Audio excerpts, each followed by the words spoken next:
What we're going to do now is to define your early adopter by looking at customer segments, meaning types of customers. And the segment that you must focus on initially as a new entrepreneur is the early adopter. Even if you look at behemoths like Facebook, they started off highly focused. They focused on university students at Harvard, very specific. Then they evolved to Ivy League college students, and then eventually they evolved to anybody who'll use it, right?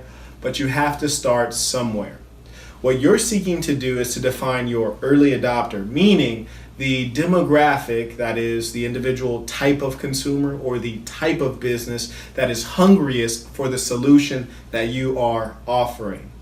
So feel free to pause this video and utilize the attached resource to be a guide in defining who your early adopter is.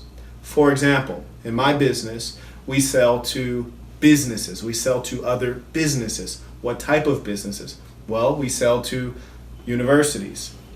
We specifically sell to private universities. We specifically sell to large private universities defined as 6,000 or more students.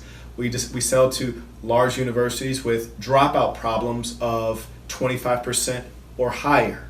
You see how the levels of specificity grow.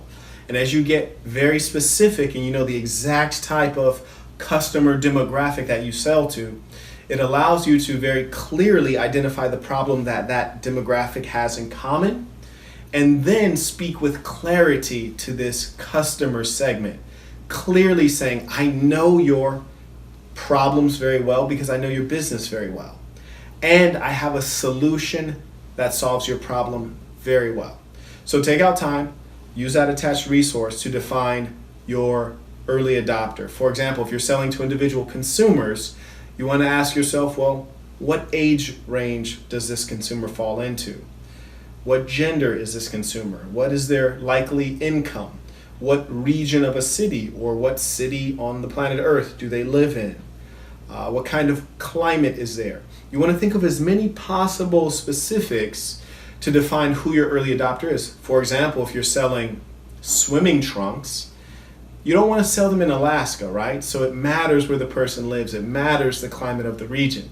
So use the attached guide, define your traits for your early adopter, and then by the end of this course, you can put all of that in a presentation that you can use to present to investors, to win contests, to bring new partners onto your team, many things. Get to work.